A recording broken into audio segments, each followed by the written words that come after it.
बघा विद्यार्थी मित्रांनो, 7वी स्कॉलरशिप असेल किंवा टीईटी असेल यांच्यासाठी महत्वाचा प्रश्न आहे. बघा काय दिलाय प्रश्न.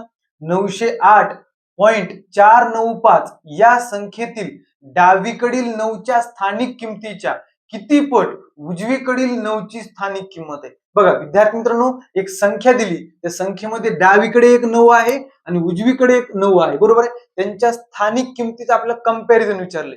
ते छेदात कोण घ्यायचं, अंशात कोण घ्यायचं ते शेवटी बघू. आधी आपण त्यांच्या स्थानिक किमती लिहून घेऊ. बघा डावीकडलं 9 काय, डावीकडली 9ची स्थानिक किंमत किती असेल, 900 असेल, बरोबर. किती असेल, 900. आणि उजवीकडची किती असेल बघा, उजवीकडची असेल बघा, इथं 9 आहे, म्हणजे 0.09 किती असणार, 0.09. आता यांची आपल्याला कंपॅरिझन विचारले. कसं आहे बघा, डावीकडील 9च्या स्थानिक किमतीच्या किती पट उजवीकडील 9ची स्थानिक किंमत असेल.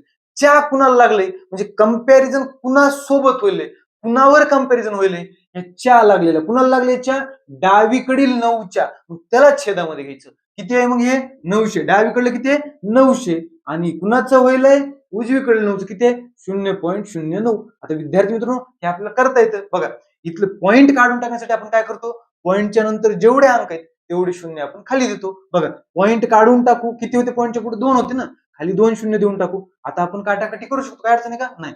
9 1 9, 9 1 9. आता काय राहिलं, काय बघा, एक छेद किती राहिलं 10,000. एक छेद किती राहिलं 10,000. पण उत्तरामध्ये असा पर्याय दिलेला नाही. कसं दिलं आपल्याला, 10च्या पॉवर मध्ये उत्तर दिले, बरोबर आहे का. मग विद्यार्थी मित्रांनो आपण असलो शकतो का, एक छेद 10 वर किती, एक वर किती शून्य येतं, 4 शून्य. मग त्याला आपण असलो शकतो का 10चा घातांक 4. पण विद्यार्थी मित्रांनो असं पण आपल्याला उत्तर दिलं नाही. मग आता याला काय करायचं बघा, हा जी 10चा बेस आहे हे जर वरी न्यायचा असेल त्याचा घातांक आपल्याला अपोजिट करावा लागतो. म्हणजे प्लस असेल तर मायनस करायचा, मायनस असेल तर प्लस करायचा. इथं काय आहे, प्लस आहे, वरी जाऊन मायनस होणार, म्हणजे काय येणार 10चा घातांक ऋण 4 हे आपलं उत्तर येणार. म्हणजे पर्याय क्रमांक 4.